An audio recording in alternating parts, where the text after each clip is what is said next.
आपके लिए सबसे पहला काम मैंने ये किया है कि एक previous year half yearly exam का मैंने क्वेश्चन पेपर अरेंज किया, इसको निकाला और इस पूरे के पूरे क्वेश्चन पेपर को मैंने एनालाइज किया कि कौन से चैप्टर में से कितने मार्क्स के कौन से टाइप के क्वेश्चंस बन रहे हैं, ताकि आपको ये क्लियर रहे कि किस चैप्टर में से मुझे किस टाइप के क्वेश्चंस की ज्यादा तैयारी और प्रैक्टिस करनी है। तो आपका विजन पूरा का पूरा क्लियर हो जाएगा। तो आइए फटाफट से इसी चीज पे पहले नजर मार लेते हैं। तो यहां पर आप फटाफट नजर मारोगे कौन से चैप्टर में से किस नंबर के कितने सवाल है। जो मेरा एनालिसिस है वो ये कहता है रियल नंबर चैप्टर में से एक एक नंबर के 2 सवाल पूछे गए और 2 नंबर का 1 पूछा गया। पॉलिनोमियल में से एक एक नंबर के 4, एक 3 नंबर का और एक केस बेस्ड सवाल आया। तो इस तरीके से आप देख सकते हैं कि हर एक चैप्टर के अंदर से कितने 1-1 नंबर वाले, कितने 2-2 नंबर वाले और कितने 3-3 नंबर वाले सवाल जो है पूछे गए हैं। तो यहां से आपको आइडिया हो जाएगा आपके चैप्टर्स का कि कहां पर आपको मल्टीपल चॉइस ज्यादा देखने को मिल रहे हैं, कहां पर आपको बड़े बड़े सवाल असर्शन रीजन 5 नंबर 3 नंबर देखने को मिल रहे हैं, स्टैटिस्टिक्स हो गया, ट्रिग्नोमेट्री हो गया। ठीक है,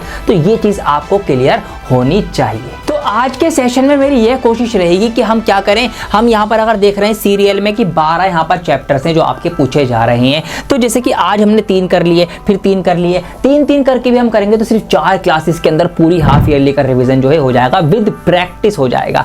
अब आगे बढ़ने से पहले मैं आपको एक चीज दिखाना चाहता हूँ, आपको सच्चाई से सामना कराना चाहता हूँ। देखिए यहाँ पर एक बच्चे का मेरे पास इंस्टाग्राम पे मैसेज आया और उसकी क्या प्रॉब्लम थी वो यहाँ पे आपको मैं दिखाना चाहूंगा। देखिए वो बच्चा मुझसे कहता है कि सर मेरा जो एग्जाम हुए हैं उसमें मेरे 30 में से 15 मार्क्स ही मैं अचीव कर पाया, मतलब मैं आधे नंबर ही लेकर आ पाया, जो कि यूनिट टेस्ट और जो क्लास में टेस्ट होते हैं उसकी ये बात कर रहे हैं हाफ ईयरली से पहले। अब यहाँ पर अगर मैं बात करूँ, मैंने पूछा भैया आपने जो है NCERT ही खरीदी या उसके अलावा कोई और सी बुक खरीदी, तो उन्होंने कहा नहीं मैंने कोई और सी बुक नहीं लगाई, सिर्फ NCERT से प्रैक्टिस की। मैंने कहा चलो अच्छी बात है, NCERT से प्रैक्टिस करना कोई बुरी बात नहीं है, काफ़ी सारी चीज़ें उसमें से आती हैं। फिर मैंने पूछा कि भैया ये बताओ कि NCERT आपने कितनी बार करी, 1 बार करी, 2 बार करी, 3 बार करी, कितनी बार उसके क्वेश्चन सॉल्व किए। तो उन्होंने जवाब दिया कि सर मैंने 2 टाइम्स मतलब 2 बार NCERT की प्रैक्टिस करी है।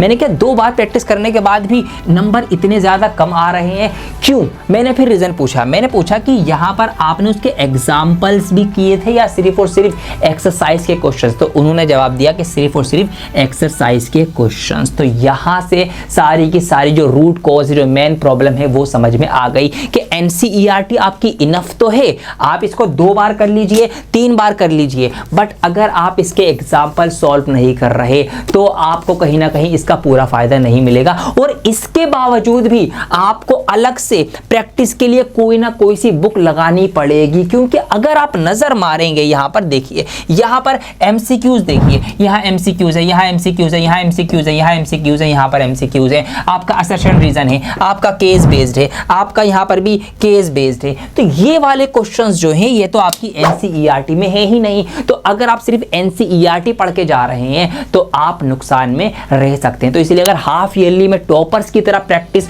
और परफॉर्म करना चाहते हो तो आपको इस NCERT के साथ मेरे प्यारे बच्चों की तो करनी है 1, 2, 3 बार, लेकिन प्रैक्टिस के लिए कोई और सी बुक भी लगानी पड़ेगी। मैंने भी एक बुक मंगा रखी है आप लोगों की प्रैक्टिस कराने के लिए, जो कि ये मैक्स मार्क्स वालों की यानी विद्या पब्लिकेशन का ये CBSE का क्वेश्चन बैंक है, जिसके अंदर यहाँ पर चैप्टर वाइज जो है ना वो आपको क्वेश्चंस जो है देखने को मिल जाएंगे। यहाँ पर सारे चैप्टर जितने भी चैप्टर्स हैं हर चैप्टर के यहाँ पर MCQs, short answer, long answer, case based, assertion reason, हर टाइप के क्वेश्चंस मौजूद हैं। तो भैया पहले NCERT लगाई हाफ ईयरली में, उसके बाद प्रैक्टिस करनी है बहुत ज़्यादा, जितनी प्रैक्टिस करोगे उतना आपका फायदा होगा। तो प्रैक्टिस के लिए मैंने ये मंगा लिया है, आप लोग भी इस क्वेश्चन बैंक को अपने पास मंगा लीजिए। इसका लिंक मैं इसी वीडियो के डिस्क्रिप्शन में आपके लिए ऐड कर रहा हूं और आपको ज्यादा से ज्यादा डिस्काउंट दिलाने की भी वहां पे कोशिश रहेगी कि आपको डिस्काउंट मिले। तो इस लिंक पर क्लिक करके जो डिस्क्रिप्शन में दिया गया है आप इस क्वेश्चन बैंक को आज ही मंगाइए, क्योंकि जितनी अच्छी प्रैक्टिस होगी उतनी बढ़िया आपके जो है वो मार्क्स जो है लेकर आ पाएंगे। मैं ही प्रैक्टिस कराऊंगा इस सीरीज में, तो इसी क्वेश्चन बैंक के अंदर से क्वेश्चन वगैरह पुट करने वाला हूं। तो ये सारी चीजें बिल्कुल क्लिस्टर क्लियर हो चुकी हैं। तो क्या अब आप तैयार हैं पहले चैप्टर से, रियल नंबर के चैप्टर से कॉन्सेप्ट सीखने के लिए और फिर उसके क्वेश्चन समझने के लिए और प्रैक्टिस करने के लिए? तो आइए शुरू करते हैं चैप्टर नंबर 1 के साथ। तो आइए अब स्टार्ट करते हैं चैप्टर नंबर 1 में क्या क्या कॉन्सेप्ट आपको सीखने हैं, उनके कुछ क्वेश्चंस लेंगे और प्रैक्टिस भी कर लेंगे। तो रियल नंबर चैप्टर में आपको सबसे पहले दो चीजें सीखनी है जो आपको आनी ही आनी चाहिए, जिसमें से पहली है आपकी LCM यानी लोवेस्ट कॉमन मल्टीपल, और दूसरी जो चीज है, जो कॉन्सेप्ट है, वो है आपका HCF का यानी हाईएस्ट कॉमन फैक्टर। तो मैंने यहाँ पर दोनों को लेफ्ट राइट करके लिख लिया है, इनके बीच में मैंने एक लाइन ड्रॉ कर ली है ताकि आपको मैं अलग अलग दोनों के बारे में सिखा सकूं। बहुत आसान, बिल्कुल आसानी से मैं समझता हूं। देखिए यहाँ पर दो एक नंबर है और एक नंबर यहाँ पर हम ले लेते हैं 8 यानी 8। अब यहाँ पर इन दोनों का पहाड़ा लिखिए। तो यहाँ पर अगर मैं इसका पहाड़ा लिखूंगा, सिंपल है,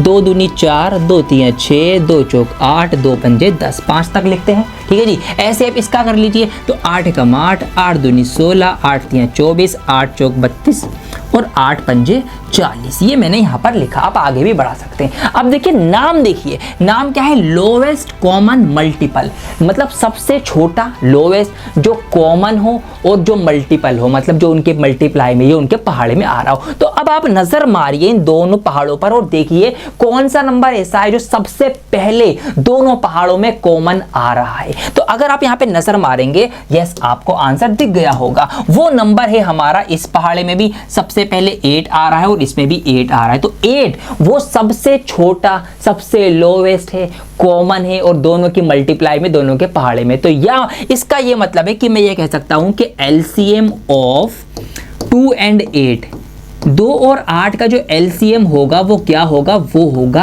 8। तो ये होता है मेरे प्यारे बच्चों LCM। ये आप सबको निकालना आना चाहिए। बहुत सिंपल तरीके से मैंने आपको इसको एक्सप्लेन कर दिया। ठीक है जी। अब बात कर लेते हैं फैक्टर्स की। अब फैक्टर अगर मैं देखूंगा तो क्या होते हैं बताता हूं। मैं यहाँ पर भी 2 नंबर लेता हूं आपके लिए। जैसे कि यहाँ पर मैंने एक नंबर ले लिया 6 और एक नंबर मैंने यहाँ पर ले लिया, लेट सपोज हम ले लेते हैं 12 ले लेते हैं। ठीक है जी। ये 2 में नंबर यहाँ पर ले लिए। अब HCF क्या होता है? HCF का मतलब है हाईएस्ट कॉमन फैक्टर, हाईएस्ट सबसे बड़ा या ज्यादा से ज्यादा जो दोनों के अंदर कॉमन हो और जो दोनों का फैक्टर हो। तो इसके लिए आपको ये फैक्टर पता होना चाहिए। फैक्टर का मतलब क्या होता है? तो आइए इसको भी मैं बिल्कुल दूध की तरह पानी की पानी, मतलब दूध इसका पानी का पानी अलग कर दूंगा। कैसे? फैक्टर समझिए। फैक्टर का मतलब होता है कि ये नंबर जो हमें दिया गया है वो किस किस से डिवाइड हो सकता है। जैसे कि अगर हम 6 की बात करें तो 6 जो है एक 1 से डिवाइड होगा, एक छिंग 6 होते हैं। 6 जो है वो 2 से डिवाइड होगा, 2 तियां 6 होते हैं। यही 6 जो है ये 3 से भी डिवाइड यानी भाग हो सकता है, क्योंकि 3 दूनी 6 होते हैं। और यही 6 जो है वो खुद 6 से भी डिवाइड हो जाएगा, क्योंकि 6 एकम 6 होते हैं। ये बात क्लियर हो गई। बिल्कुल इसी तरीके से अगर हम 12 को देखें तो 12 की अगर मैं बात करूं तो ये 1 से डिवाइड होगा, क्योंकि 1 12 12 होते हैं। ये 2 से डिवाइड हो जाएगा, क्योंकि 2 छिंग 12 होते हैं। ये 3 से भी डिवाइड हो जाएगा, क्योंकि 3 चौक 12 होते हैं। ये 4 से भी डिवाइड हो जाएगा, क्योंकि 4 तियां 12 होते हैं। ये 6 से भी डिवाइड हो जाएगा, क्योंकि 6 दूनी 12 होते हैं। और यही 12 जो है ये खुद 12 अपने आप से भी डिवाइड होगा, क्योंकि 12 एकम 12 होते हैं। ये इनके फैक्टर आ गए कि किन किन नंबर से ये यहाँ पर डिवाइड हो सकते हैं। तो अब वापस आ जाइए HCF के नाम पर, हाईएस्ट कॉमन फैक्टर, सबसे बड़ा जो दोनों में हो और कॉमन हो फैक्टर हो इनका। तो अब आप इन दोनों के फैक्टर्स आपके सामने हैं, आप खुद मुझे बताइए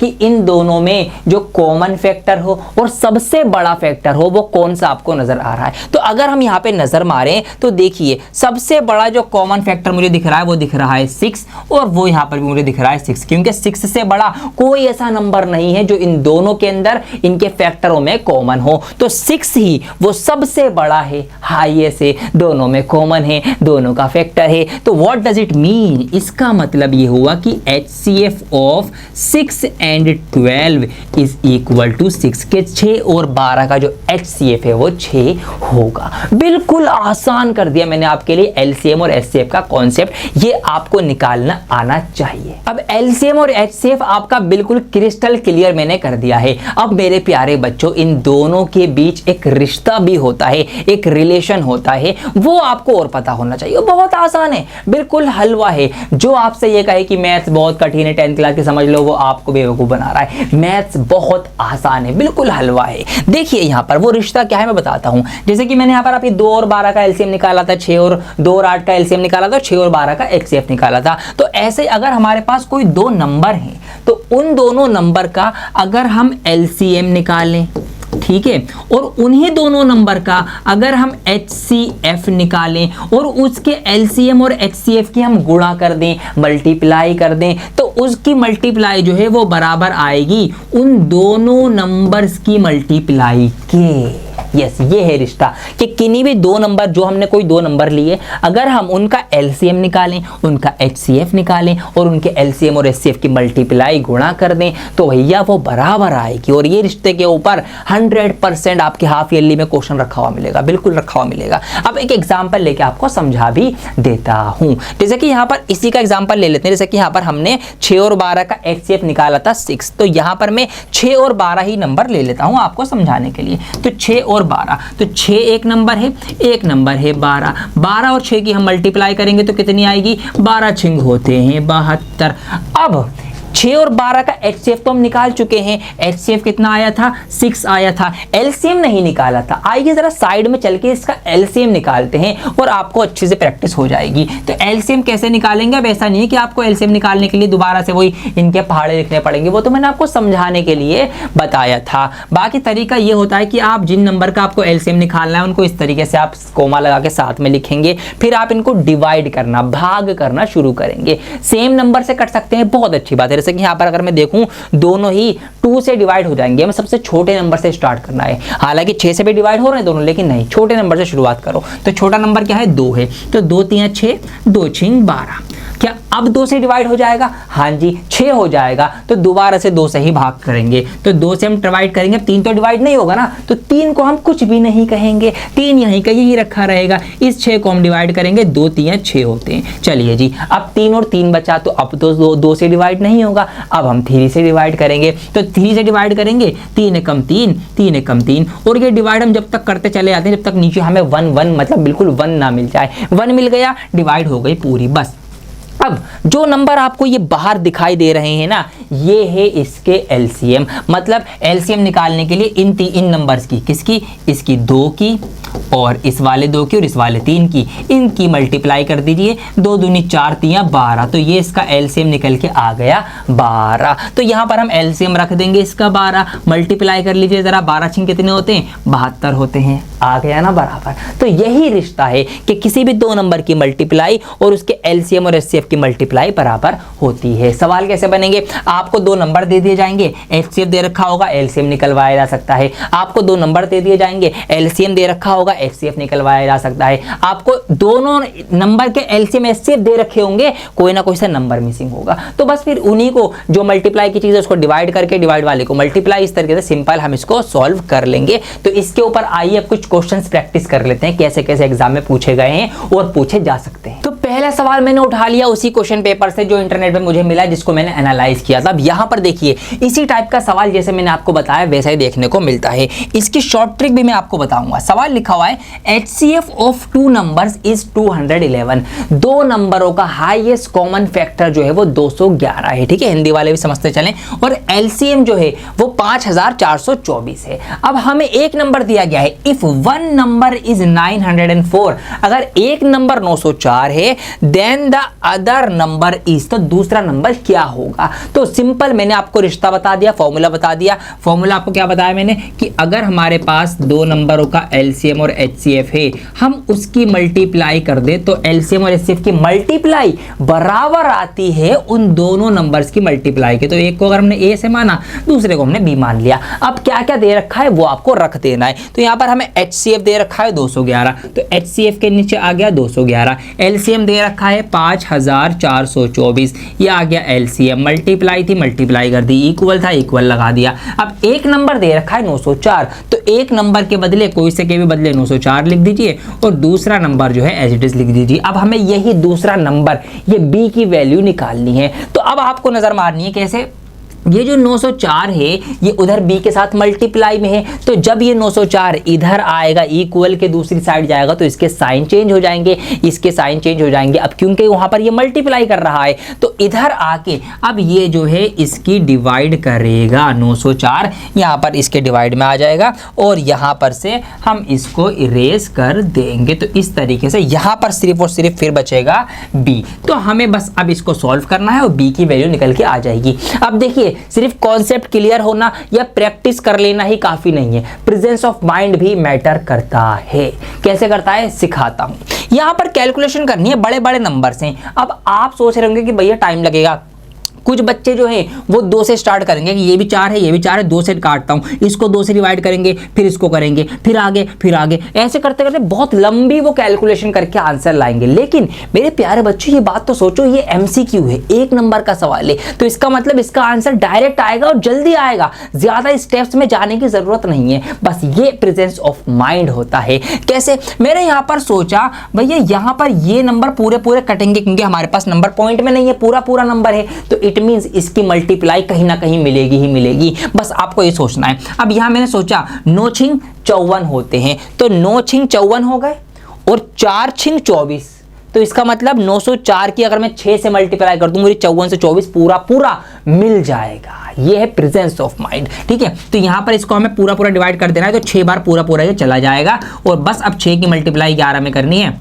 211 में, तो 6 कम 6 6 कम 6 6 दूनी 12, ये लो जी 1266 आपका बी निकल के आ गया। तो अगर ये चीज़ आपको पता है तो ये आप कर पाओगे, वरना आप इसको 2 से काटोगे, फिर इसको 2 से, फिर उसको, तो ऐसे काटते काटते बहुत लंबा आप सवाल खींच दोगे और फिर आप उस कैलकुलेशन में गलती भी कर सकते हो। तो ये हो गया इसका आंसर 1266। एक और सवाल प्रैक्टिस करेंगे। यहाँ पर सवाल है आपका the LCM of smallest 2 digit number. आपको एलसीएम निकालना है, किस चीज का एलसीएम निकालना है, स्मॉलेस्ट 2 डिजिट नंबर, मतलब सबसे छोटा जो 2 अंकों वाली संख्या हो उसका एलसीएम। तो सबसे छोटी 2 अंकों वाली संख्या आप याद करो कौन सी होती है, 10 होती है। तो सिंपल एलसीएम बाद में निकालेंगे, पहले नंबर पता होना चाहिए। ये आपका हो गया 1 नंबर, तो हो गया 10, सबसे छोटी 2 अंकों वाली संख्या, तो यहां पर 10 हो गई। और स्मॉलेस्ट कंपोजिट नंबर, सबसे छोटी कंपोजिट नंबर, सबसे छोटा भाज्य संख्या। ठीक है हिंदी वालों, सबसे छोटी भाज्य संख्या,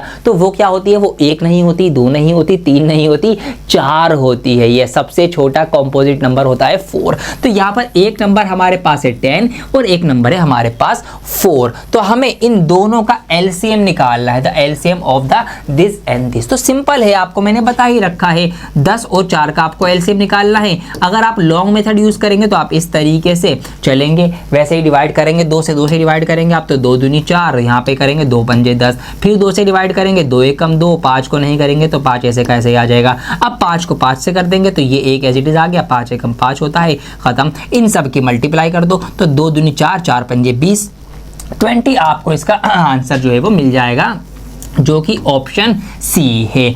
अब एमसीक्यू है, जल्दी करना है, ये चीज करने की भी जरूरत या आवश्यकता नहीं है, माइंड में ही सोच सकते हो। 10 और 4 है, सोचो कौन सा नंबर ऐसा है तो सबसे पहले दोनों में आएगा 10 दूनी 20, ठीक है, 4 पंजे 20, उससे पहले तो कोई और नहीं आ रहा, इसका मतलब 20 से सिंपल 1 सेकंड में आंसर आप माइंड में भी पता कर सकते थे। तो ये वाला सवाल जो है, ये वाला मैंने इसी मैक्स मार्क्स के जो क्वेश्चन बैंक है इसमें से ही लिया था, यहाँ पर लिखा हुआ भी है, ये रहा। और जो इससे पहले सवाल करवाया उस टाइप के भी सवाल हो, काफी सारे इसके अंदर एमसीक्यूज आपको देखने को मिल जाएंगे, शॉर्ट लॉन्ग सभी टाइप के। तो भैया आप इसको मंगाइए, प्रैक्टिस आपको करनी है। मैंने मंगा लिया आपके लिए, तो भैया आपको तो मंगाना पड़ेगा ही ना। चलिए जी और सवाल देखते हैं। अब 2 या 3 नंबर के अंदर से इस चैप्टर में से ऐसा सवाल आपका बन सकता है, थोड़ा सा थ्योरेटिकल बेस है, समझ लो, समझा देता हूँ।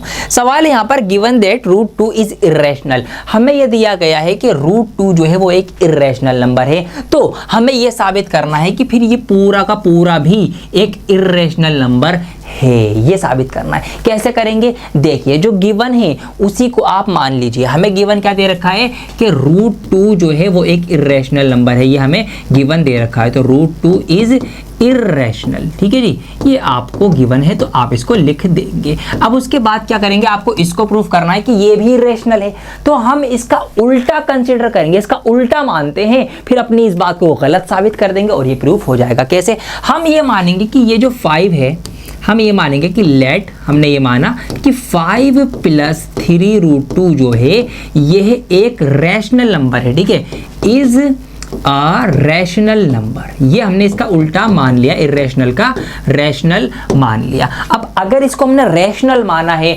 परिमेय संख्या माना है, तो इट मीन्स इसको हम बटे की शक्ल में, P/Q की शक्ल में, फ्रैक्शन की शक्ल में दिखा सकते हैं। तो इसीलिए हम इसको इस तरह कैसे भी लिख सकते हैं, 5 + 3√2 इज इक्वल टू P/Q। हम इसको बटे की शक्ल में दिखा सकते हैं, जहां पर आपको ये मेंशन करना है कि जहां पर P एंड Q जो है वो क्या है, वो जो है इंटीजर्स हैं, ठीक है जी, वो क्या है, वो इंटीजर्स हैं। चलिए जी, अब ये इसके बटे की शक्ल में है। अब यहाँ पर इधर सिर्फ और सिर्फ √2 छोड़ो, बाकी सबको उधर फेंक दो। तो यहाँ पर ये 5 जो है ये प्लस का है, तो जब ये 5 इधर जाएगा तो ये 5 जो है इस तरीके से कुछ माइनस हो जाएगा, ठीक है जी, 5 माइनस हो गया, यहाँ से 5 हट गया, यहाँ पर रह गया आप सिर्फ 3√2। अब यहाँ पर इसको थोड़ा सिंप्लीफाई करेंगे आप, तो यहाँ पर इस तरीके से एलसीएम ले लेंगे, जैसे कि यहाँ पर P तो आपका एज इट इज रहेगा, Q की नीचे मल्टीप्लाई होगी 5 से, तो ये हो जाएगा आपका Q5 या 5Q, तो ऊपर हो जाएगा Q5 या 5Q और नीचे अकेला Q हो जाएगा। तो मतलब इस तरीके से हमने पूरे के नीचे Q लगा दिया। अब ये जो 3 है, ये 3 मल्टीप्लाई में है √2 के साथ, ये 3 उधर जाएगा तो डिवाइड में हो जाएगा, तो यहाँ पर √2 बचेगा और 3 नीचे डिवाइड में आ जाएगा। इस तरीके से Q3 या फिर 3Q भी आप लिख सकते हैं। अब बात को समझो, बात को क्या समझना है कि हमें दिया गया था कि √2 जो है वो एक इर्रेशनल नंबर है और √2 जो है वो इस पूरे के बराबर आ गया। जब इस पूरे के बराबर आ गया तो इसका क्या मतलब हुआ, इसका यही मतलब हुआ कि भैया ये पूरा नंबर भी फिर इर्रेशनल है, क्योंकि जब हमने इसको इधर उधर भेजा तो ये पूरा √2 के बराबर आ गया और √2 इर्रेशनल था, इसीलिए ये नंबर भी इर्रेशनल होगा। तो 2 या 3 नंबर में ऐसा सवाल देखने को मिलेगा। सेम टाइप का सवाल आपका ये रहा। क्वेश्चन बैंक लेने के ये फायदे हो गए, प्रैक्टिस करने के लिए बेहिसाब क्वेश्चंस मिल जाएंगे। ये वाला क्वेश्चन आप प्रैक्टिस कर सकते हैं और इसी टाइप के क्वेश्चन के ऊपर मैंने एक अलग से बिल्कुल सेपरेट एक वीडियो बना रखी है, ये वाली आप ये भी देख सकते हैं, क्योंकि ये वाला सवाल हर बार आता ही आता है। मैं चाह रहा हूं आपकी अच्छी प्रैक्टिस हो जाए, तो ये क्वेश्चन पेपर में मुझे एक और सवाल दिख गया जो इसी चैप्टर का है, ये भी मैं आपको करवा देता हूं। यहां पर सवाल है, वर्ड प्रॉब्लम है, an army contingent of 1000 members is to march behind an army band of 56 member. Army के 1000 लोग जो है, जो मेंबर्स हैं, वो मार्च करेंगे 56 मेंबर्स के आगे, जो कि एक बैंड के मेंबर थे 56, ठीक है, इस तरीके से। तो हमें ये बताना है the 2 group are to march in same number of column. तो ये जो ग्रुप हैं, इनके जो कॉलम्स बनेंगे वो बराबर होने चाहिए दोनों ही ग्रुप्स के अंदर। तो what is the maximum number of columns in which they can march. तो सबसे ज्यादा से ज्यादा मैक्सिमम कितने कॉलम्स बनाए जा सकते हैं इन दोनों नंबर्स को मिला के। नंबर्स क्या क्या है, नंबर्स आपके सामने है। एक है आपके पास 1000 लोगों का ग्रुप और एक है आपके पास 56 लोगों का ग्रुप। अब इसमें से ज्यादा कितने कॉलम्स बनाए जा सकते हैं, ज्यादा से ज्यादा, समझ गए, हाईएस्ट, ज्यादा से ज्यादा, इट मींस हमें हाईएस्ट कॉमन फैक्टर यानी हमें HCF इसका ढूंढना है। तो देखिए, अब यहां पर आपको देखने हैं ऑप्शंस पे नजर मारें। अगर 10 से ये डिवाइड हो जाएगा तो ये नहीं होगा, लेकिन अगर मैं ऑप्शन लूं उससे जस्ट छोटा 8, तो 8 से ये भी डिवाइड हो जाएगा और ये भी डिवाइड हो जाएगा, क्योंकि अगर मैं इसको 8 से डिवाइड करने चलूंगा तो ये देखिए 8 दूनी 16 तो ज्यादा हो जाएगा, 8 एकम 8, 2 बचेगा, 2 आगे जाएगा, 20 बन जाएगा, 8 दूनी 16, 20 में तो 16 जाएंगे, 4 बचेंगे, 4 आगे जाएगा, 0 के साथ 40 बन जाएगा और 8 पंजे 40, ये पूरा कट गया। ऐसे ही ये भी 8 से डिवाइड हो जाएगा, 8 सत्ते 56 होते हैं। तो इट मीन्स 8 ही वो नंबर है जो इन दोनों को डिवाइड कर रहा है, इसका मतलब इनका हाईएस्ट कॉमन फैक्टर है। तो हमें यहाँ पर आंसर मिल जाएगा option A, 8 is the correct answer के मैक्सिमम 8 कॉलम्स जो है वो बनाए जा सकते हैं। तो 8 कॉलम्स के हिसाब से यहाँ पर 7 रो बन जाएंगी इनकी और 8 कॉलम के हिसाब से यहाँ पे 125 रोज इनकी बन जाएंगी। तो ये आपको सोचना है और देखिए प्रैक्टिस ज्यादा हो सके, आपको मैंने क्वेश्चन बैंक बताया और इसी टाइप का एक सेम क्वेश्चन मुझे यहाँ पर इस क्वेश्चन बैंक में भी देखने को मिल गया। ये रहा question number 4, N army contingent of 616 members. तो ये आप प्रैक्टिस करके खुद और सॉल्व कर लेना। तो ऐसे आपको प्रैक्टिस करनी है क्वेश्चंस की ज्यादा से ज्यादा, ताकि ऐसा सवाल अगर एग्जाम में आए तो चुटकी बजाते ही आप सॉल्व कर दो। तो प्रैक्टिस आप आपको करनी है एनसीईआरटी की बुक से, उसके एग्जाम्पल से और क्वेश्चन बैंक से। अब यहाँ पर अगले चैप्टर की शुरुआत करते हैं, इसका नाम है पॉलिनोमियल यानी बहुपद। अब इस चैप्टर का पहले मोटा मोटा कॉन्सेप्ट समझाता हूँ, ताकि अगर कोई बिल्कुल कमजोर मैथ्स का बच्चा भी मेरी वीडियो देख रहा है ना, तो वो भी पूरा तैयारी करके जाए, मेरा ये मकसद है। तो यहाँ पर पॉलिनोमियल को समझेंगे, इसका हिंदी में नाम है बहुपद। पॉलिनोमियल, बहुपद मतलब एक से ज्यादा पद, मतलब एक से ज्यादा टुकड़े, मतलब एक से ज्यादा हिस्से। सिंपल आपको ऐसे समझ लेना है। तो यहाँ पर मैं एक एक्सप्रेशन लिखूं, मैंने लिखा 3x² + 4x + 5, ठीक है, ये मैंने यहाँ पर लिखा। तो यह एक पॉलिनोमियल कहा जा सकता है, क्योंकि यहाँ पर एक से ज्यादा पद हैं, एक से ज्यादा टुकड़े हैं, एक से ज्यादा हिस्से हैं। ये अपने आप में एक टुकड़ा हो गया, एक पद हो गया 3x², खत्म, एक तरफ अलग, ठीक है। ये अपने आप में एक टुकड़ा हो गया 4x, x की जगह कुछ भी आ सकता है, तो ये अपने आप में एक टुकड़ा है। ऐसे ही ये 5 अपने आप में एक टुकड़ा हो गया। तो यहाँ पर देखिए एक से ज्यादा अलग अलग टुकड़े हमें देखने को मिल गए, पद मिल गए, तो इसको हम बोल देंगे बहुपद। बिल्कुल इजी लैंग्वेज में मैं आपको एक्सप्लेन कर रहा हूं, बिल्कुल मोटे मोटे तौर पर, क्योंकि अभी टाइम कम है, ज्यादा डीप में जाऊंगा तो भैया आपका दिमाग घूम जाएगा, फिर आप भी टेंशन लोगे, इसलिए बिल्कुल मोटा मोटा समझो। अब यहाँ पर इस पदों को अलग कौन कर रहा है, कौन कर रहा है, कौन सा निशान कर रहा है? यस, ये जो बीच में आप निशान देख रहे हैं, ये जो प्लस का निशान है, ये इनको अलग अलग कर रहा है। तो इट मीन्स अगर बीच में प्लस है तो उससे टुकड़े या टर्म्स या पद अलग अलग हो जाएंगे। ऐसे ही इसके अलावा एक साइन और है, ठीक है जी, वो भी कर सकता है। मैंने लिख दिया 5y³ + 5 की जगह आप कुछ और ले लेते हैं, 4y² - का 3y और -5, ठीक है, इस तरीके से। अब यहाँ पर आप देखेंगे तो यहाँ पर भी कितने सारे पद, एक से ज़्यादा पद हो गए, ये पद हो गया, ये पद हो गया, ये एक टर्म हो गया, ये एक टर्म हो गया। तो यहाँ पर भी इसको हम पॉलिनोमियल बोलेंगे। अब यहाँ पर कौन अलग अलग कर रहा है? देखिए यहाँ पर इस 3y को और इस 4y² को और इस 5 को माइनस अलग कर रहा है। तो इस मीन्स अगर टर्म के बीच में माइनस या प्लस है तो उससे टर्म या पद अलग अलग काउंट किए जाएंगे, लेकिन मल्टीप्लाई या डिवाइड से नहीं किए जाएंगे, ये भी क्लियर रखना। अगर यहाँ पर लिखा हुआ है जैसे कि 3/4 तो x, तो ये अलग अलग नहीं है, ये पूरा का पूरा एक टर्म ही काउंट किया जाएगा। या कहीं पर लिखा हुआ है लेट्स सपोज 6x या फिर 9y, तो ये पूरा का पूरा एक साथ ही लिखा जाएगा या काउंट किया जाएगा। तो मल्टीप्लाई और डिवाइड से पद अलग नहीं होते,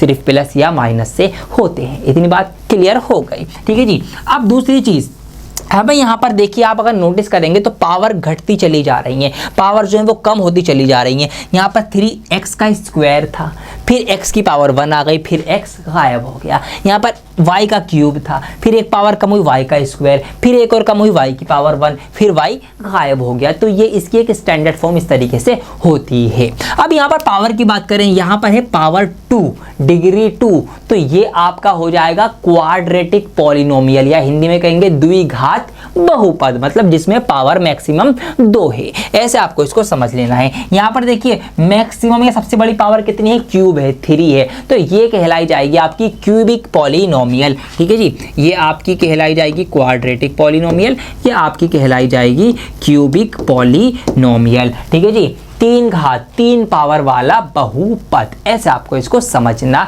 है। लेकिन ज्यादातर जो सवाल आपके एग्जाम में बनेंगे हाफ ईयरली में, वो इसमें से बनेंगे, क्वाड्रेटिक पॉलिनोमियल के अंदर से बनेंगे, ये बात आपको क्लियर रखनी है। और सुनो, और क्या, अब ये आपको कुछ पॉलिनोमियल दिया जाएगा तो इसका कुछ सॉल्यूशन भी करना पड़ेगा। तो इसके सॉल्यूशन कैसे किए जाते हैं वो मैं आपको बताता हूं। सबसे पहले देखकर पता चल जाएगा कि कितने सॉल्यूशन आएंगे। भैया जितनी पावर होगी उतने सॉल्यूशन आएंगे, सिंपल। अगर मैं इस वाले पॉलिनोमियल की बात करूं, इसको हम सॉल्व करेंगे, x की वैल्यू निकालेंगे बेसिकली, तो क्योंकि सबसे बड़ी पावर 2 है तो यहाँ पर 2x की वैल्यू निकल के आएंगी, इसके 2 आंसर आएंगे, इसके 2 हल आएंगे, 2 सॉल्यूशन आएंगे। इसी तरीके से अगर मैं इसकी बात करूं, मैक्सिमम वैल्यू है 3, तो इट मीन्स यहाँ पर y की वैल्यू 3 अलग अलग वैल्यूज निकल के आ सकती हैं, आएंगी। तो आप मैक्सिमम पावर को देख के भी पता लगा लेंगे कि कितने आंसर निकल के आएंगे।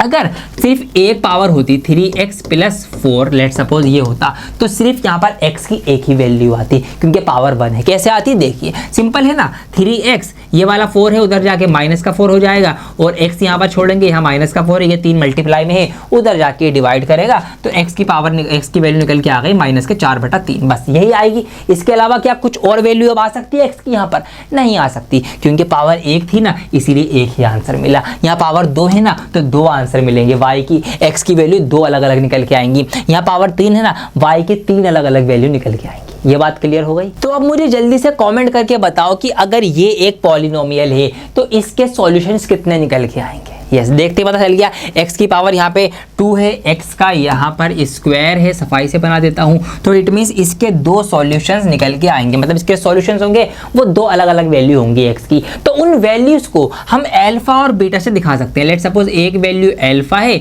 और एक वैल्यू जो है उसको हम बीटा से डिनोट कर देते हैं। तो अल्फा और beta are the 2 values for the polynomial. अब एक बात समझिए, पॉलिनोमियल में वो जो इसके सॉल्यूशन या जो हल निकल के आते हैं इसमें एक रिश्ता होता है। यस, ये रिलेशन पीछा नहीं छोड़ेंगे, रिश्ते बने रहेंगे। चलिए जी, उस रिश्ते को मैं आपको बताता हूं। तो रिश्ता किस किस का?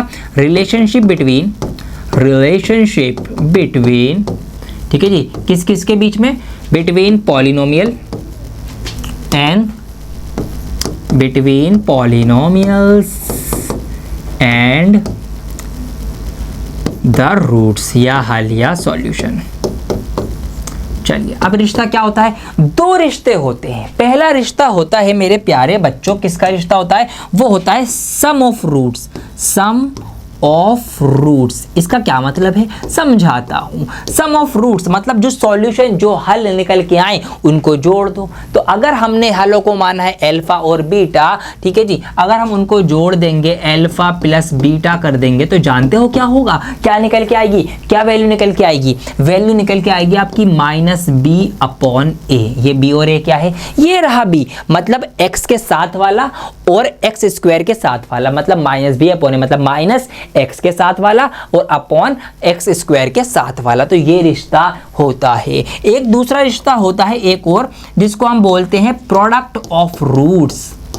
प्रोडक्ट ऑफ रूट्स मतलब रूट्स की गुणा, रूट्स की मल्टीप्लाई, हल की मल्टीप्लाई, सॉल्यूशन की मल्टीप्लाई। तो अगर हमने एक सॉल्यूशन को अल्फा माना, एक को हमने बीटा माना, दोनों की हम मल्टीप्लाई कराए अल्फा इंटू बीटा, मतलब जो 2 सॉल्यूशन 2 वैल्यू निकल के आएंगी उनको मल्टीप्लाई कराए, तो जानते हो क्या मल्टीप्लाई आएगी? मल्टीप्लाई निकल के आएगी c/a, मतलब ये डिवाइड बाय ये। तो हम अपने पॉलिनोमियल को, बहुपद को देखकर ही उसके जीरोस का सम और प्रोडक्ट बना सकते हैं कि अच्छा इसके जो हल आएंगे उसको जोड़ के ये आएगा, उसको माइनस करके ये आएगा। कैसे? एग्जांपल देता हूं, जैसे कि यहाँ पर मैंने लिया सिंपल एग्जांपल 3x² + 2x + 1, ये मैंने लिया। अब यहाँ पर इसको सॉल्व करे बिना हम बता सकते हैं कि अगर इसके 2 जो आंसर आएंगे उनको जोड़ें तो क्या वैल्यू आएगी। जोड़ने का मतलब है अल्फा प्लस बीटा, क्या वैल्यू आएगी? -b/a, तो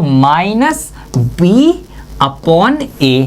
तो भैया इसका सम निकल के आएगा रूट्स का -2/3, ठीक है जी, और प्रोडक्ट ऑफ रूट c/a, तो 1/3 आ जाएगा इसका प्रोडक्ट ऑफ रूट। तो हम सिर्फ पॉलिनोमियल को देखकर बता सकते हैं कि इसके जो हल आएंगे उसको अगर हम जोड़ दें तो क्या आंसर आएगा, उसको मल्टीप्लाई कर दें तो क्या आंसर आएगा। ये मोटी मोटी चीजें आपको पता होनी चाहिए इसके चैप्टर के क्वेश्चंस को सॉल्व करने के लिए। तो अभी तक जितना सीखा यहीं से क्वेश्चंस पुटअप करना शुरू कर देते हैं, क्योंकि प्रैक्टिस ज्यादा जरूरी है। ये जो सवाल मैंने यहाँ पर क्वेश्चन पेपर लिया था, निकाला था नेट से, इसमें भी देखिए पॉलिनोमियल का सवाल है।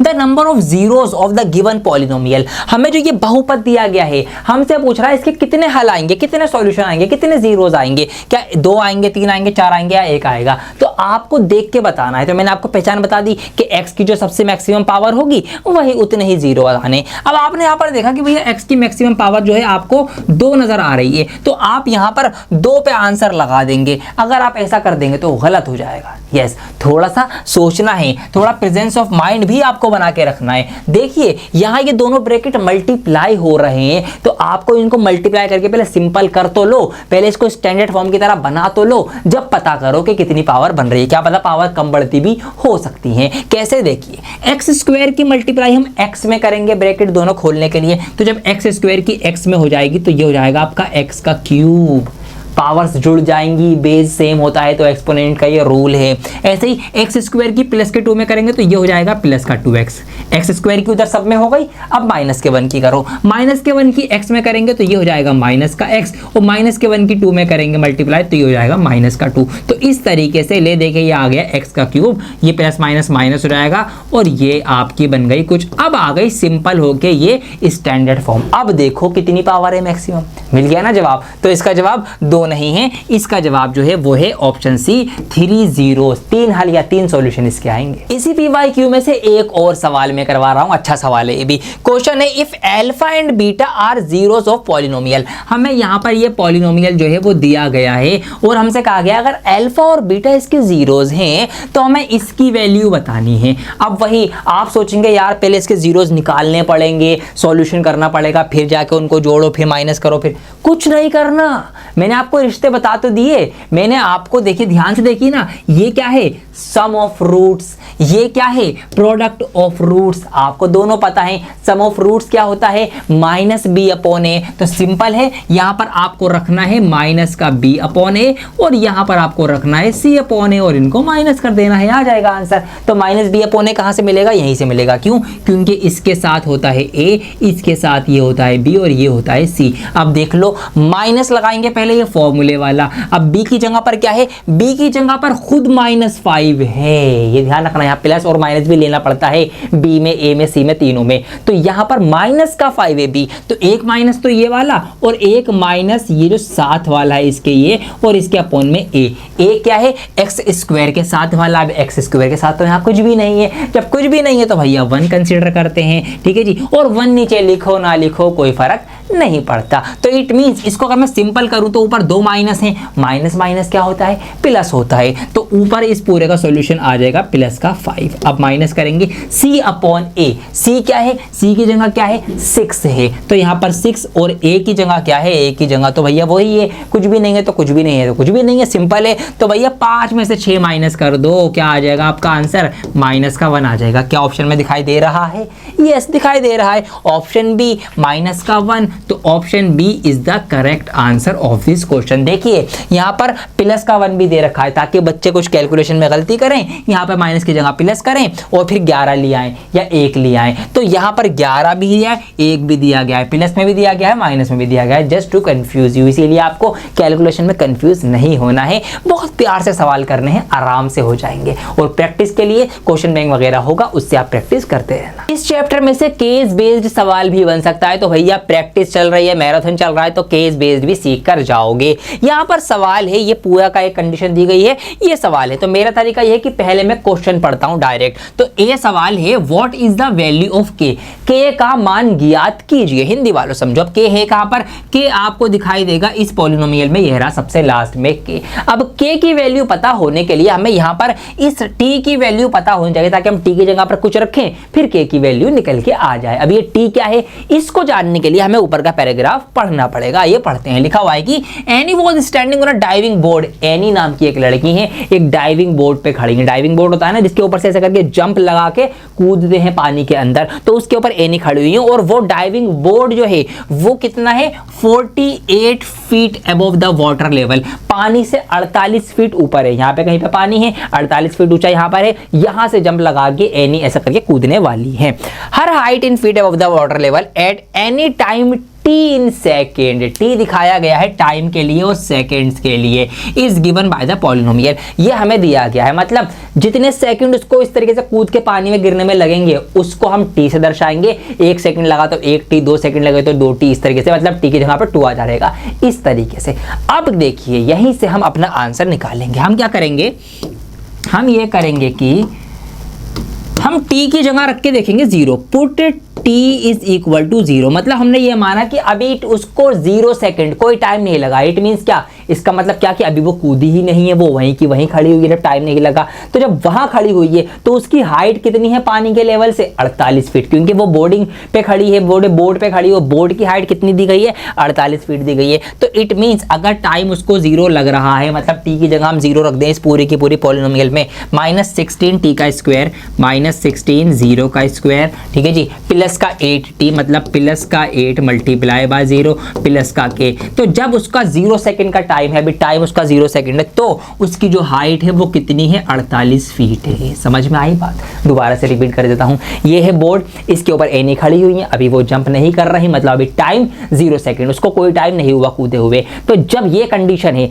तो पानी से कितनी ऊंचाई है, हमें दे रखी है 48 फीट। तो बस हमने यही कर दिया कि जब उसको 0 सेकंड लग रहा है टाइम, मतलब अभी टाइम शुरू ही नहीं हुआ है, तो उसकी हाइट 48 है। तो यहां से k की वैल्यू निकल के आ जाएगी, 0 से मल्टीप्लाई होगी ये सारा 0, 0 से मल्टीप्लाई होगी ये सारा 0, खत्म, सब कुछ 0। तो k की वैल्यू यहां से निकल के आ जाएगी 48। तो ये इस तरीके से k की वैल्यू हमें पता चल गई। ऑप्शन ए जो है इसका आंसर हमने दे दिया। ऑप्शन बी पे नजर मारते हैं। सवाल पूछा है एट व्हाट टाइम, कितने बजे या किस टाइम पर will she touch the water in the pool, वो पानी में मतलब पानी को टच करेंगी पूल के, मतलब यहाँ पर डाइविंग पे वो खड़े हैं डाइव बोर्ड पे, यहां से जब उन्होंने जंप करी ऐसे गिरती हुई आई तो कितना टाइम लगेगा उनको नीचे पानी में छपाक से एंट्री लेने में। चलिए जी, इसका सिंपल आंसर है, देखिए अगर आप पॉलिनोमियल पे नजर मारें तो माइनस का 16 t का स्क्वायर है, ठीक है जी, t से हमें टाइम दिखाना है और टाइम ही हमसे पूछा है तो हमें t निकालना है अब, और प्लस का 8t हम लिख देंगे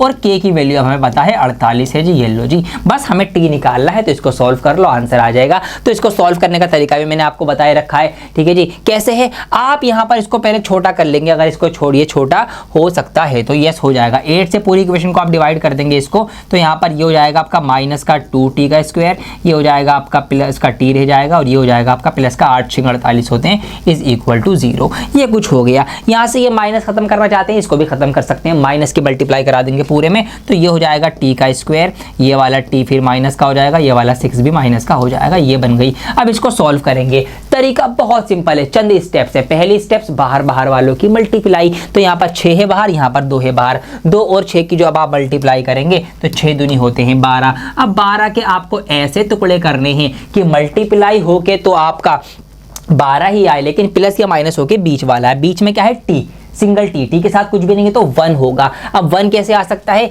1 आ सकता है कि जब हम ले 4 और 3, क्योंकि 4 3 12 होते हैं और 4 में से 3 जाएगा तो 1 मिल जाएगा, इसीलिए हम लेंगे। अब माइनस का t है तो मतलब बड़ा नंबर माइनस का ले लो, तो माइनस का 4 ले लो, प्लस का 3 ले लो, इस तरीके से ये हो जाएगा। तो बस हमें यहाँ पे पता चल गए टुकड़े क्या हैं। अब यहाँ पर 2t का स्क्वायर एज इट इज लिखेंगे, इस माइनस t की जगह अब आप लिखेंगे माइनस का 4t और प्लस का 3t। इस तरीके से इसको हमने चौड़ा करके लिख दिया, क्योंकि जब 4t में से 3t माइनस होंगे तो भैया माइनस का 1t ही बचेगा, ये वाला ही बचेगा। यहाँ पर माइनस का 6 आपका एज इट इज आ जाएगा। अब कॉमन लेना होता है, कॉमन ले लीजिए। यहाँ पे 2 दोनों में कॉमन दिख रहा है, t दोनों में कॉमन दिख रहा है, तो यहाँ पर आ जाएगा 2t कॉमन, ठीक है जी। यहाँ पर t का स्क्वायर था, एक t बाहर आ चुका है तो अंदर सिर्फ और सिर्फ एक t रह गया। यहाँ पर 4 था, 4 में से 2 बाहर आ गया मल्टीप्लाई में तो 2 रह गया, और t बाहर आ चुका तो बस सिर्फ और सिर्फ 2 रह गया, तो t माइनस 2 यहाँ पर आ जाएगा। यहाँ से 3 कॉमन लेंगे तो यहाँ से भी t माइनस 2 कॉमन आ जाएगा। इस तरीके से आपका सॉल्व हो गया।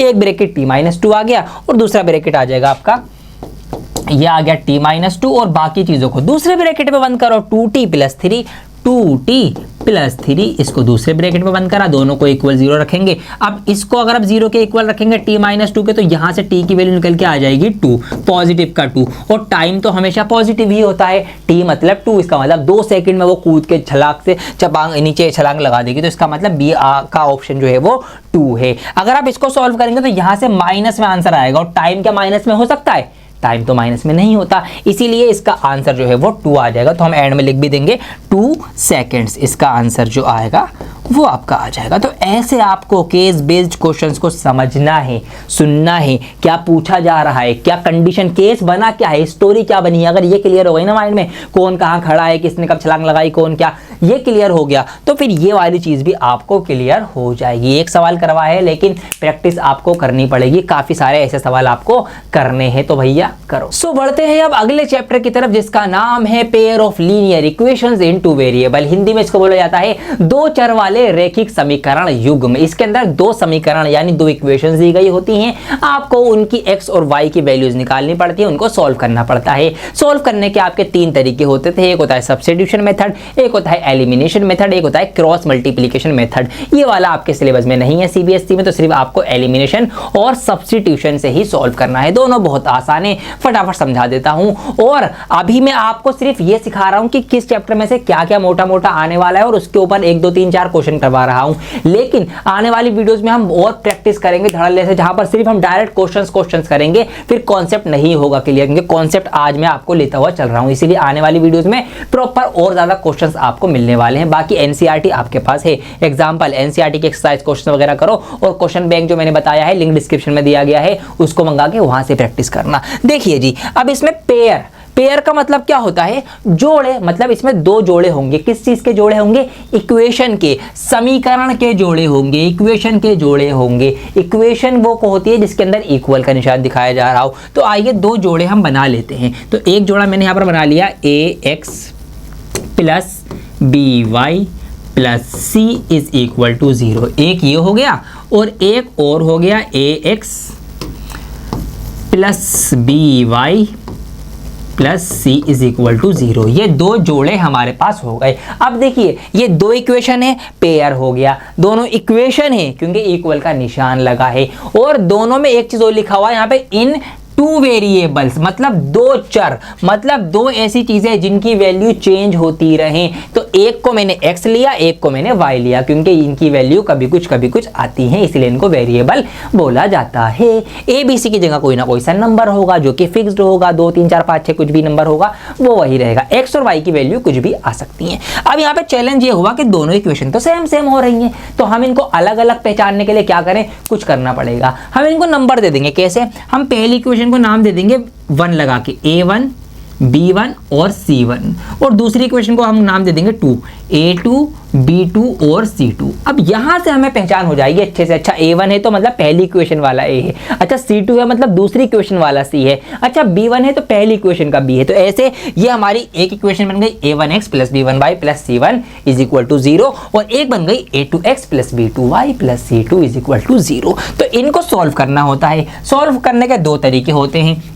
एक आपका होगा सब्स्टिट्यूशन मेथड, ठीक है जी, सब्स्टिट्यूशन मेथड। इसके नाम से ही इसका मतलब समझ लो। सब्स्टिट्यूशन मतलब किसी एक चीज को हटाकर उसकी जगह दूसरी चीज यूज कर लेना, ऐसे आप समझ लो। पेन नहीं चल रहा था, पेंसिल यूज कर ली, ठीक है जी। कॉफी नहीं थी, चाय पी ली। इस तरीके से किसी चीज के बदले कोई सी चीज यूज करना, तो इसको सब्स्टिट्यूशन मेथड बोला जाएगा। सॉल्व करके दिखाऊंगा सवाल में। दूसरा होगा आपका एलिमिनेशन मेथड, एलिमिनेशन, ठीक है जी। इसमें क्या होता है? नाम से आप समझ गए, एलिमिनेट खत्म, काट देना, ठीक है, क्लियर फॉर, समझ जाओ इस तरीके से एलिमिनेशन। अब यहाँ पर इसको कैसे करेंगे?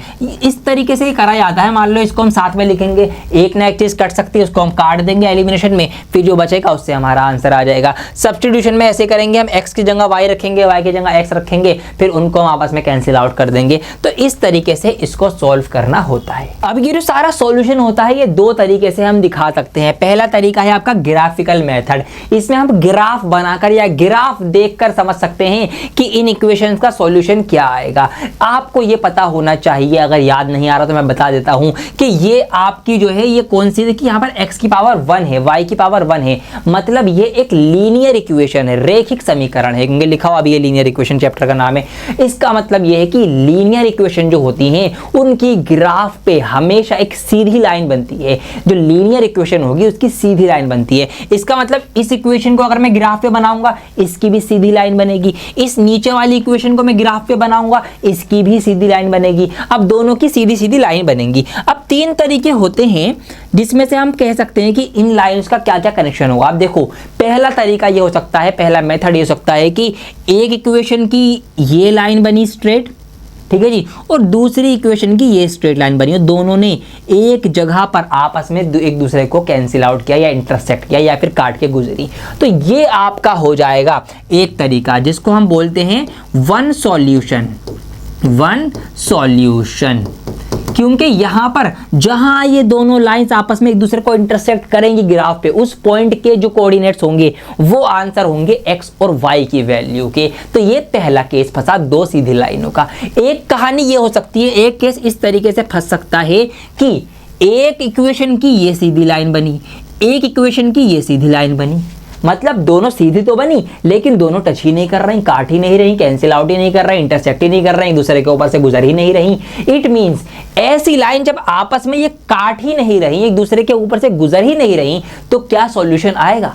कोई सॉल्यूशन नहीं आएगा। इट मींस अगर ऐसी कंडीशन बन जाए तो हम बोलेंगे नो सॉल्यूशन, मतलब ऐसी दो इक्वेशनों का कोई आंसर नहीं होगा, एक्स और वाई की कोई वैल्यू आप निकाल ही नहीं सकते। ग्राफ पे देख के आप समझ जाएंगे। एक तीसरी मेथड या तीसरा कंडीशन भी होता है, वो ऐसे होती है कि एक लाइन ये बनी एक इक्वेशन की, ठीक है, और दूसरी इक्वेशन की लाइन भी ये बनी, मतलब उसी के ऊपर बिल्कुल सेम। अब यहां अगर आप देखें तो एक लाइन के ऊपर दूसरी लाइनें हर एक पॉइंट पे दोनों एक दूसरे को काट रही हैं, हर एक पॉइंट पे एक दूसरे के ऊपर से गुजर रही हैं। इसका क्या मतलब है कि हर एक पॉइंट पर हमें एक x की और एक y की वैल्यू मिलेगी, मतलब हर एक पॉइंट इसका सॉल्यूशन है, मतलब हर एक पॉइंट पर इसके आंसर है, x और y की वैल्यू है। तो इसको हम बोलते हैं इनफाइनाइट मैनी सॉल्यूशन, मतलब अनंत हल। जितने हम चाहें उतने सॉल्यूशन निकाल सकते हैं, उतनी x और y की अलग अलग वैल्यूज आ सकती है। तो हम ग्राफ पे देख के समझ जाएंगे, अच्छा दो लाइन पैरेलल है, कोई सॉल्यूशन नहीं आएगा। एक बार काट रही है, हाँ जहां काट रही है वही x और y की वैल्यू है, वही आंसर है, फटाक से निकाल दो। अगर एक के ऊपर एक चढ़ी हुई है तो भैया जी इसका मतलब क्या है कि बहुत सारे आंसर हैं। तो ये हो गया इसका ग्राफिकल मेथड। अब अगर आप इस ग्राफ के झंझट में नहीं पढ़ना चाहते, नहीं बनाना ग्राफ, नहीं है इतनी जगह, मैं तो देख के ही समझ जाऊं, तो उसका तरीका है फिर अलजेब्राइक मेथड। क्या है बताता हूं। पहला मेथड ये है कि यहां पर देखिए आपको दोनों इक्वेशन की a1 a2 b1 b2 c1 c2 पता है। आप क्या करो, आप इनका रेशो चेक करो। कैसे रेशो? अगर आप चेक करो a1 अपॉन a2, मतलब a1 को और a2 को बटे में रख के देखो, और आप b1 अपॉन b2 को भी बटे में रख के देखो, अगर इनका रेशो बराबर ना आए, मतलब a1 upon a2 is not equal to b1 upon b2 आ जाए, ऐसी कंडीशन आ जाए, तो समझ जाना ये यही वाला है, मतलब वन सॉल्यूशन वाला है। बस इतना चेक कर लेना, बस आप ये चेक करते ही 2 मिनट में पता लगा लोगे कि भैया इसका एक सॉल्यूशन आएगा। अब बात कर लेते हैं सेकंड वाले की। तो सेकंड वाले को पता करने का तरीका ये है कि आप रेशो निकालना a1 अपॉन a2 का, वो अगर बराबर आ जाए b1 अपॉन b2 के, लेकिन b1 अपॉन b2 का बराबर ना आए c1 अपॉन c2 के, आप a1 a2 का रेशो देखो, b1 b2 का देखो, c1 c2 का देखो, अगर ये पहले दो बराबर आ रहे हैं लेकिन बाद वाला b1 b2 और c1 c2 का रेशो बराबर नहीं आ रहा, तो समझ जाना ये है यही वाला, क्या नो सॉल्यूशन, इसका कोई सॉल्यूशन नहीं आएगा। और तीसरा आप इनके रेशो चेक कर लेना, a1 अपॉन a2 अगर बराबर आ जाए b1 अपॉन b2 के और वो भी बराबर आ जाए c1 अपॉन c2 के, मतलब तीनों रेशो बराबर आ जाएं, तो इट मीन समझ जाना लाइंस एक दूसरे के ऊपर चढ़ी हुई हैं, एक दूसरे के ऊपर से ही गुजर रही हैं, तो वही इनफाइनाइट मेनी सॉल्यूशन ये आपका बनेगा। तो अब आपको ग्राफ की जरूरत नहीं है, आपके पास दोनों इक्वेशन से आप सिर्फ उनकी ये वाली वैल्यू देखो, ये देखो, ये देखो, रेशो देख के पता लगा लो, आंसर एक आएगा, बहुत सारे आएंगे या नहीं आएगा, सिंपल है। तो जो इंटरनेट से मैंने PYQ निकाला था आपका, उसमें देखिए यही सवाल आ गया। सवाल है यहाँ पर, if a pair of linear equation a1 b, ये पूरी इक्वेशन दे रखे दोनों, represent parallel lines, parallel lines कब दिखाएंगी? तो मैंने अभी आपको पहचान बताई है, जरा देख के फटाफट कॉमेंट करके बता दो, ठीक है। ये वाली कौन सी हो गई आपकी? इनफाइनाइट वाली। ये कौन सी हो गई? ये तो कोई सी होती ही नहीं है, तो इसका मतलब ये रहा। आपको मैंने ऑप्शन देख के बता दिया, आपने ऑप्शन ए कि a1 a2 b1 a2 तो बराबर हो, लेकिन b1 b2 और c1 c2 बराबर ना हो, तो देखते ही आप यहाँ पर फटाक से उड़ा देंगे। इसी तरीके से यहाँ पे एक और सवाल है इसी चैप्टर से रिलेटेड, सिंपल छोटा सा सवाल है, अब लग गया तो दिखा देता हूँ, स्किप क्या करना। यहाँ पर हमें एक इक्वेशन दी गई है x plus Y is equal to 10, एक दी गई है minus X plus Y is equal to 2। ये लो जी, यहीं से आप समझ लो मेथड। देखिए एक है आपकी x plus Y is equal to कितना है, हाउ मच, 10, और एक है आपकी minus X plus Y is equal to 2, plus Y is equal to 2। ये लो जी, यहाँ से जो दो मेथड की मैंने बात करी थी उसमें से एक मेथड में सिखा देता हूँ।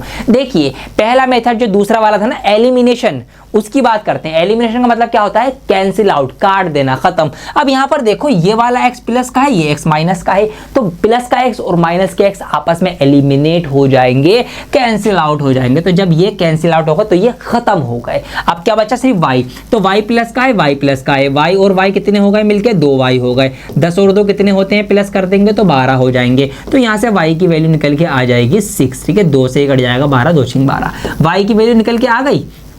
अब क्या करो, अब ये करो, y की वैल्यू आप या तो इसमें रख दो या इसमें रख दो, आपकी x की वैल्यू निकल के आ जाएगी। जैसे ये इक्वेशन थी आपकी x प्लस y, तो x की जगह मैं y की वैल्यू, x की जगह x आ गया, y की जगह y की वैल्यू रख दूंगा 6 इज इक्वल टू 10। तो यहाँ से जब आप इसको सॉल्व कर लेंगे तो यहाँ से आपको x की वैल्यू भी मिल जाएगी जो कि होगी 4, क्योंकि 6 उधर जाके माइनस का हो जाएगा। तो x की वैल्यू आ गई 4, y की वैल्यू आ गई 6, क्योंकि दोनों मिलके 6 4 10 हो जाएंगे। और जब बड़े में से छोटा नंबर जा माइनस होगा तो आपका कितना है, क्या बचेगा आपका, माइनस का 2 बचेगा। तो इस तरीके से सॉल्व कर लिया हमने कौन सा मेथड, इसका एलिमिनेशन मेथड। आइए देखते हैं कैसे कर सकते हैं। तो 2 इक्वेशन हमें दी गई हैं। सबसे पहले आप ये कीजिए, यहाँ पर इनको फॉर्म में लेके आइए, मतलब x के नीचे x लाओ, y के नीचे y, ऐसे, ताकि आपको चीजें क्लियर रहें। तो पहली ऊपर वाली तो हमारी ठीक लिखी हुई है, 3x माइनस के 5y इज इक्वल टू 4। इसको जरा सा हम मॉडिफाई करेंगे यहाँ पर आगे बढ़ा के।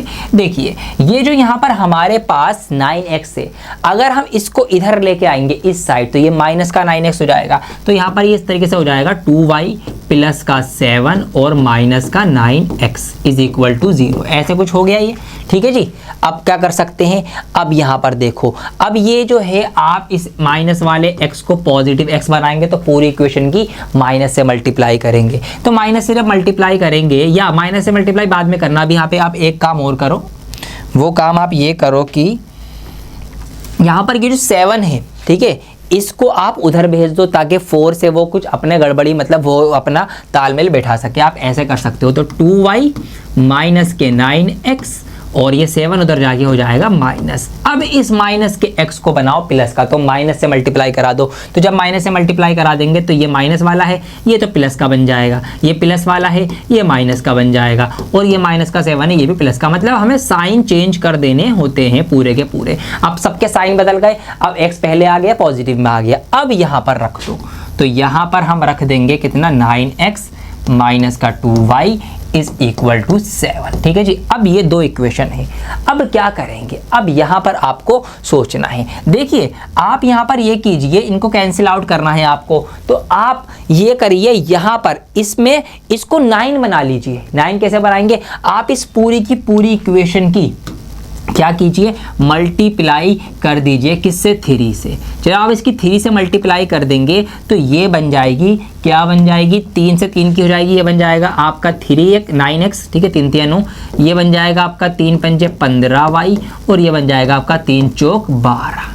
ये आपने कर दिया। नीचे वाली as it is 9x minus 2y is equal to 7। तो यहाँ पर आपने इसकी इक्वेशन करके ये आपने यहाँ पर कर दिया। अब इसको सॉल्व करेंगे तो माइनस, इसका निशान चेंज कर दो प्लस, और इसका निशान चेंज कर दो माइनस। तो यहाँ पर ऐसा करने से क्या हो गया, ये प्लस का 9x है, ये माइनस का 9x है, तो यहाँ पर ये कैंसिल आउट हो गया है आपका। अब यहाँ पर देखिए 15y में से 2y माइनस करेंगे तो कितना बचेगा आपका, माइनस के 13y बचेंगे, और 12 में से 7 माइनस होगा तो आपका 5 बचेगा। तो y की वैल्यू आ जाएगी माइनस के 5/13, ये वैल्यू आ गई। अब इस वैल्यू को आप किसी भी इक्वेशन में पुट कर दीजिए, तो यहाँ पर आप पुट करके इसको सब्स्टिट्यूट करिए। तो put y is equal to minus के 15 है, 5 है, माइनस के 5/13 इन इक्वेशन फर्स्ट सेकंड, आप नाम दे देना इसको, फर्स्ट सेकंड थर्ड फोर्थ जो भी आप नाम दे सकते हो उसमें आप पुट कर लीजिए।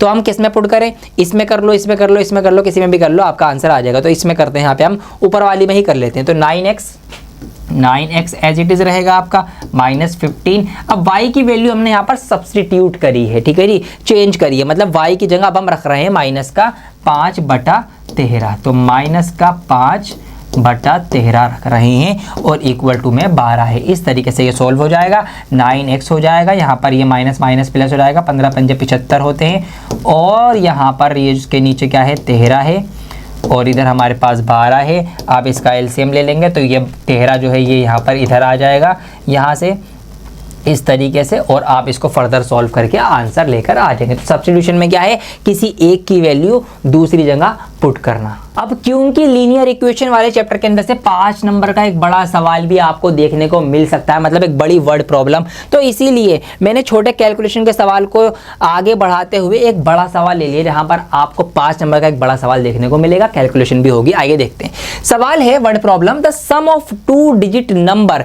And the number obtained by reversing the digits. एक 2 डिजिट की मतलब 2 अंकों वाली कोई संख्या है, ठीक है जी। अब 2 अंकों वाली संख्या अगर हम ध्यान से देखें, कोई भी नंबर लेते हैं, मैंने नंबर लिया 23, तो यहां पर अगर आपको पता हो तो ये होता है आपका इकाई अंक, ठीक है जी, या जिसको आप इंग्लिश में बोलते हैं यूनिट डिजिट, ठीक है। इकाई हो गया, इकाई, तो इसका ये हटा देते हैं ऊपर से, ठीक है, इकाई अंक। और ये आपका होता है कौन सा, दहाई अंक, ठीक है, ये होता है आपका दहाई, या जिसको आप बोलते हैं इंग्लिश में टेंस डिजिट, यूनिट डिजिट और टेंस डिजिट। तो हमसे यही कहा गया है the sum of 2 digit number, 2 digit का एक नंबर है। अब यहाँ पर इकाई अंक पे क्या डिजिट है हमें नहीं पता, दहाई अंक पे टेंस प्लेस पे क्या नंबर है हमें नहीं पता है ना, कुछ भी नंबर हो सकता है, 23, 68, 78, कुछ भी हो सकता है भाई, 10 से लेकर 99 तक। तो हमें नहीं पता कि इकाई पे कौन बैठा है या दहाई पे कौन बैठा है, तो हमें ये मानना पड़ेगा। तो इसको मान लेते हैं। तो आपको यही मान लेना सबसे पहले कि लेट, हमने मान लिया कि यूनिट डिजिट जो है या यूनिट प्लेस पर जो है, लेट यूनिट डिजिट, इसको आप मान लो y मान लो, और जो आपका टेंस डिजिट है, टेंस को आप मान लो x, ठीक है, टेंस को आप मान लो x, इस तरीके से। तो यहां पर यूनिट डिजिट का हमारा पहले आता है, ठीक है जी, और क्या होता है, और जो टेंस डिजिट होता है वो यहाँ पर इसके बाद में आता है, इस तरीके से। और क्योंकि ये टेंस डिजिट है तो इसको हम 10 से मल्टीप्लाई करके लिखेंगे। रीजन समझाता हूँ, एक्सप्लेन करूंगा एक एक चीज को। अभी मैंने एग्जांपल लिया था 23, 23 कैसे बना था याद करो, 23 बना था 20 जमा 3 से। तो 20 का मतलब क्या है, 20 का मतलब है 10 मल्टीप्लाई बाय 2, और ये था इकाई अंक, तो इसकी मल्टीप्लाई होगी 1 मल्टीप्लाई बाय 3, इसीलिए तो इसको इकाई अंक बोला जाता है। इकाई अंक 1 से मल्टीप्लाई, यूनिट डिजिट यूनिट से मल्टीप्लाई, ठीक है, दहाई अंक टेंस डिजिट, ठीक है जी, इसका मतलब 10 से मल्टीप्लाई। तो सिंपल है। तो जब हमने टेंस डिजिट को x माना है, टेंस डिजिट को x माना है, तो भैया 10 से मल्टीप्लाई क्या करनी पड़ेगी ना मेरी जान, ठीक है नहीं। ऐसे इसकी 1 से करेंगे तो 1 को लिखने की जरूरत ही नहीं है, इसलिए हमने यहाँ पे 1 दिखाया नहीं, ऐसे आपको इसको करना है। तो ये बन गया हमारा वो डिजिट। अब हमसे कहा गया है number obtained by reversing the digit is 66।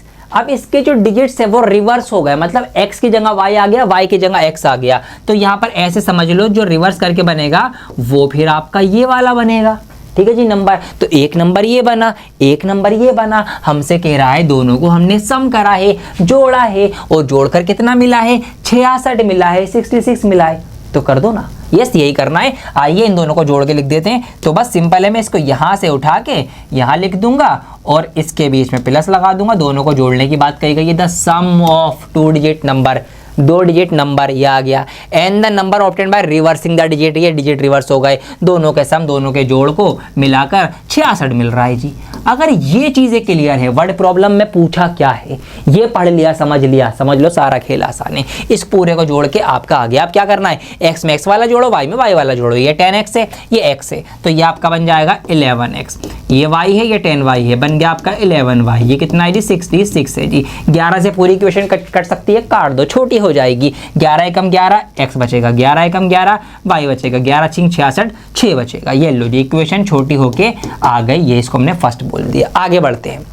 आगे, if the digit differ by 2, ठीक है, और डिजिट्स का जो आपस में डिफरेंट है वो है 2 का। इसका मतलब क्या, इसका मतलब ये है कि हमने जो डिजिट माने हैं, यूनिट डिजिट को हमने कितना माना है, y माना है, और टेंस डिजिट को हमने कितना माना है, x माना है। इनके बीच का डिफरेंस जो है वो है आपका 2, इन दोनों के बीच का डिफरेंस। तो इट मींस हमने यही करना है दूसरी इक्वेशन के अकॉर्डिंग, x माइनस y दोनों का डिफरेंस जो है वो 2 है। ये लो जी, ये आपकी बन गई सेकंड इक्वेशन। सिंपल, इसको सॉल्व कर लो। सॉल्व करने में भी कोई दिक्कत नहीं है। ये y प्लस का है, ये y माइनस का है, 1 प्लस 1 माइनस, उड़ा दो, कैंसिल आउट कर दो, एलिमिनेट कर दो, कर दिया।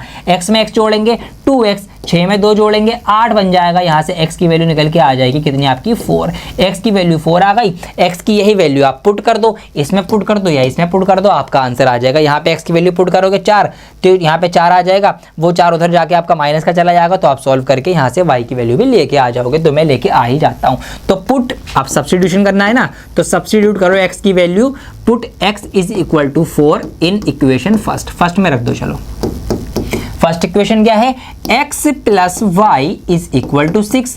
x की जगह हमें रखना है 4, तो 4 plus Y is equal to 6, तो y is equal to 6 minus 4, so y is equal to 2, तो y की वैल्यू आ गई 2। तो यहाँ से x की वैल्यू भी आ गई, y की वैल्यू भी आ गई। बताना क्या है, फाइंड द नंबर, हमें नंबर बताना है, वो नंबर। तो नंबर क्या है आइए पता लगा लेते हैं। तो नंबर आपको मिलेगी भैया, यहाँ पर देखिए नंबर माना क्या था, ये माना था 10x प्लस वाई, तो 10x प्लस वाई हमने नंबर माना था। अब x की जगह पर क्या आ जाएगा, x की वैल्यू जो हमने कितनी निकाली है 4 निकाली है, ये लो जी, प्लस y की जगह पर क्या आ जाएगा 2, जो हमने कितना निकाला है 2 था यहाँ पे, तो 10 चौक 40, 40 जमा 2 कितने होते हैं आपके 42 होते हैं, तो 42 वो नंबर आपका हो गया। ठीक है जी, 42 हो गया। और कौन सा हो सकता है, 42 का उल्टा कर दो आप, 24 भी हो सकता है। ठीक है जी, क्योंकि 24 में भी अगर हम नंबर पलटेंगे तो आपका यही चीज़ यहाँ पे रहने वाली है। तो इस तरीके से आपको आंसर कर लेना है। वर्ड प्रॉब्लम बड़ा 5 नंबर में सवाल आपका ऐसा आएगा और प्रैक्टिस करनी पड़ेगी। ये तो मैंने भी आपको एक एक सवाल समझाए इसके अकॉर्डिंग, किसके अकॉर्डिंग, जो मैंने आपको एनालाइज किया था ना कि किस चैप्टर में से कौन से सवाल आ रहे हैं, तो मैंने भैया एक एक नंबर वाले करा दिए, 2-3 केस बेस्ड करा दिए, मैंने आपको 5 नंबर के करा दिए। तो इस तरीके से आज हमने 3 चैप्टर कवर कर लिए। ऐसे अगली वीडियो में हम 3 कर लेंगे, फिर 3, इस तरीके से सारी वीडियो हो जाएंगी। और उसके बाद फिर हम क्या करेंगे, हम क्वेश्चंस लगाएंगे, प्रैक्टिस करेंगे, फिर सिर्फ क्वेश्चंस लेंगे। तो भैया ये बुक से मैंने आपको क्वेश्चन जो है आपके सॉल्व करवाए हैं, जो मैंने आपको क्वेश्चन वगैरह जो है लिए हैं, तो यहाँ से मैंने लिए हैं। इसीलिए आप भी ऐसे ही क्वेश्चंस की प्रैक्टिस करना चाहते हो तो ये वाला सैंपल पेपर, ये वाली क्वेश्चन बैंक, ठीक है, सैंपल बनिए क्वेश्चन बैंक है, ये आप मंगा लो अभी, लिंक डिस्क्रिप्शन में दिया गया है। इसको मंगा के हाफ ईयरली एग्जाम की प्रैक्टिस में लग जाओ। प्रैक्टिस कहीं से तो करनी पड़ेगी ना, एनसीईआरटी है, एनसीईआरटी करो। पहला आपका एनसीईआरटी होनी चाहिए, एनसीईआरटी की एक्सरसाइज हो गए, आपके एग्जाम्पल वगैरह हो गए। उसके बाद इसमें आपको एमसीक्यू, केस बेस्ड, ये सब चीजें नहीं मिलेंगी, शॉर्ट आंसर वेरी शॉर्ट। तो उसके लिए भैया ये है चैप्टर वाइज, सारे चैप्टर्स की यहाँ पर आपको मिल जाते हैं, सारे type, MCQ, short, long, case based, ये सब फलाना ढिमका पेप्सी लिमका सब मिलेगा। तो इसलिए इसको आज ही ऑर्डर करके मंगा लो, डिस्काउंट पे मिल जाएगी, तो और आपका फायदा हो जाएगा। और लग जाओ आज से ही प्रैक्टिस में, जिस दिन भी एग्जाम हो, जब तक इसको पूरा का पूरा लपेट डालो। और एक और बात, अभी इसको ले लोगे ना तो बोर्ड एग्जाम तक काम आएगी, क्योंकि भैया बोर्ड एग्जाम में भी तो प्रैक्टिस करनी है ना क्वेश्चंस की, तो जब भी काम आनी है यही बुक। तो इसीलिए आपके लिए फायदे का सौदा ये है, इसको मंगा लेना, प्रैक्टिस कर लेना, तैयारी करते रहो। बाकी चैप्टर्स की जल्दी से जल्दी वीडियो आएंगी और आपके लिए मैं क्वेश्चंस भी अब बढ़ाता रहूंगा, नंबर ऑफ क्वेश्चंस बढ़ाऊंगा, इसमें से लूंगा कुछ, इधर उधर से ढूंढ के निकालूंगा, एनसीईआरटी के भी उठाऊंगा, तो आपकी तैयारी और अच्छी होगी। इसीलिए वीडियो को लाइक कर दें, चैनल को सब्सक्राइब कर लीजिए। क्लास 10 का हाफ ईयरली एग्जाम की तगड़ी तैयारी आपकी हो जाएगी। बहुत ही जल्दी लौटूंगा एक और नई वीडियो के साथ, जब तक के लिए बने रहें डियर सर के साथ। जय हिंद।